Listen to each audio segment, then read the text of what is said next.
Dear viewers, you know that yesterday, Friday night, in front of the Jatiya Party office, there was a major clash between Jatiya Party leaders and activists and the Ganadakar Parishad leaders and activists.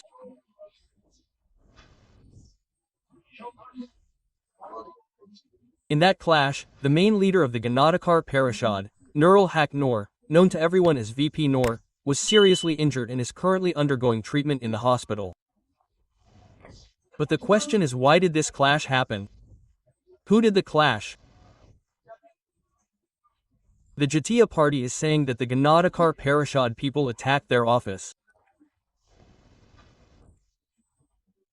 On the other hand, the Ganadakar Parishad is saying that they were taking a procession through Bajoynagar. At that time, some people were sitting in front of the Jatiya Party office and they attacked their procession. Now, which of these is true or false, we may not be able to say at this moment when we were not there. But the reality is that the attack happened. And the more reality is that the incident happened there twice. Once in the evening. The second time, the attack happened in front of the Jatiya Party office. The people left during the first mass protest.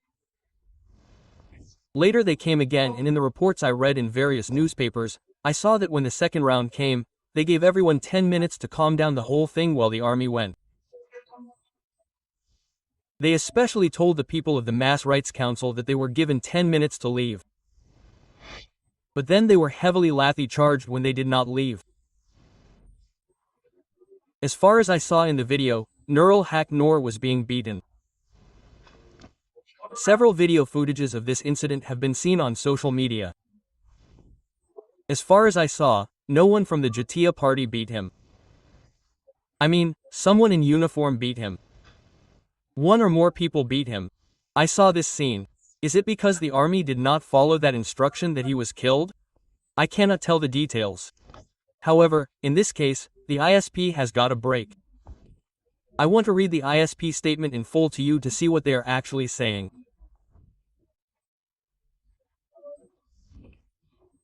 ISPR said that at the beginning of the incident, members of the law enforcement agencies requested both parties to remain calm and leave the place peacefully and to resolve their differences peacefully by respecting the existing laws of the country.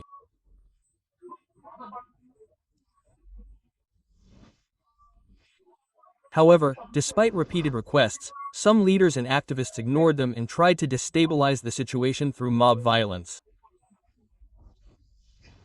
It is important to note that some leaders and activists did not speak out. I am talking about some and how they tried to destabilize the situation through mob violence. From here, I can get a little hint and discuss a little. Is there a reality for the Jatiya Party to use mob violence now? Those whose own offices are set on fire cannot do anything. They are on a tight leash. Their party is occupied by this person today and that person today. Is there a situation for them to use mob violence? Do they have that reality? I do not know. But I am thinking about it. You think? Then what did ISPR say? They systematically attacked the law enforcement agencies and increased the violence by holding a torchlight procession around 9 p.m. During this time, they pelted bricks and tried to set various establishments on fire. In addition, the movement of the general public in Vijayanagar, Nayapaltan and adjacent areas was severely disrupted and public suffering increased. They ignored all the efforts of the law enforcement agencies to resolve the matter peacefully. As a result, in the interest of public safety, the law enforcement agencies were forced to use force. And they also said that 5 members of the army were injured in today's incident. That means, the army and the ISP usually give statements related to the army, give explanations. That means it is understood that the incident and the fact that Nur Haq Noor was implicated, is basically at the hands of the army. Now the question is, why did this incident happen? What could be the politics behind it? We cannot say everything. But we can discuss. We can try to give hints. Before that, look, various political parties have made some statements about this incident, condemned it. Let me tell you a little about them. For example, legal advisor Asif Nazrul, he is the chief advisor press secretary Shafiqul Alam, they have condemned it. In addition, various political parties including BNP, Jamaat-e-Islam, NCP and NCP have condemned the incident. Last night, a procession was held about it and they said that Nurul Haq Noor was a fascist. Nurul Haq Noor was a fellow fighter of the fascist movement and he was killed. This is a conspiracy of fascism. They said this. Many others have said this. Again, on the other hand, I, Tariq Rahman, have made a statement about this. On his verified Facebook page, on Friday, that is, on the very day the incident happened, he made a Facebook post late at night. What did he write there? He wrote there, I will read it a little. Again, we are in a delicate period of democratic transition, the first step of which is the national election. Collectively, we need to ensure that destabilizing events like today do not spread and that our progress on the path of democracy is not hindered. Look at Tariq Rahman's concern. One thing is very important in this concern. That is, he wants to say that the national election should not be hindered in the wake of this incident.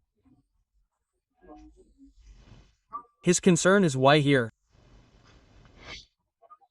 Why do you see the reason for the disruption of the national election with this incident? Politics is at this point. This is where we mainly see that national politics can be disrupted in the wake of this incident. I will mention two fears. The first fear is the attack on the Jatiya Party office or this fight in which Nur Haq Noor was injured and seriously injured.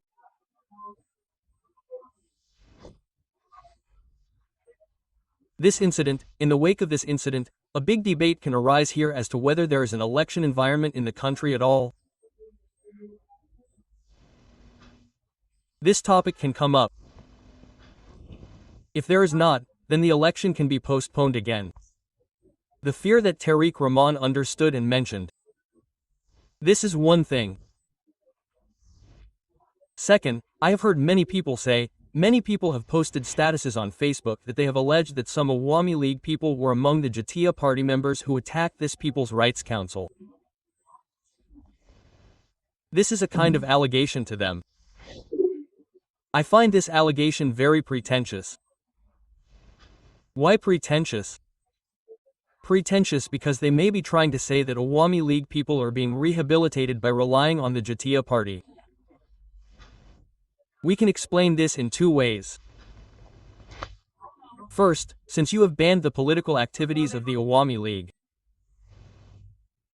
Since the Awami League cannot criticize this government or promote its ideology to the people. Legally, they cannot. Therefore, they may be moving forward in the guise of the Jatiya Party. This could be an explanation. Again, there is a weak side to this explanation. The Jatiya Party has no doubt that there is a weak side. They were with the Awami League throughout the entire rule of the Awami League. They were even laughed at as a domestic opposition party at the time. This is true. But it is also true that they have a political party. It is not possible for them to merge with the Awami League. On the contrary, it may be the opposite that many of the Awami League members can come and join them. Now if they do, is it possible for the Jatiya Party to prohibit them? If some people from any party join the NCP from the Jatiya Party today, the NCP will not accept them, or if they join the BNP will not accept them. If there is no specific allegation against that person. If they do not do it, that may also be the case. It may not be the case. This is one aspect. I will finish with the second aspect, and that is the most important. It is important because the political activities of the Awami League are prohibited. The Awami League will not be able to hold elections. Then the reason is that the election symbol of the Awami League has also been removed from the list of symbols that the Election Commission has. The Election Commission has suspended the registration of the Awami League. Then if the Awami League cannot participate in the elections, hypothetically, since the elections are 5 months away, I assume that the Awami League will not be able to hold elections. If it cannot, where will the Awami League votes go? Many options were considered. Some thought, I have heard many Awami League voters tell me, that they might not vote at all. That could happen. Some thought that these votes might go to the BNP. Some might go to the Jamaat or the NCP, but I don't think they will. Then some might go. But the biggest possibility, the one being discussed now, is that if the Jatiya party holds elections and if all the Awami League votes across the country go to the Jatiya party, then the elections could be a disaster. What does disaster mean? I say, disaster actually means in a negative sense. Actually, not a disaster. The result of the election that everyone is thinking, this is what will happen, this is what will happen, it could result in a completely different outcome. So, some might be afraid of this. If someone thinks that we are sure that we will be in second place, it turned out that they could no longer stay in second place, then they could have panicked. And what is the way out of this panic? One possible way is to ban the Jatiya party. How do you ban it?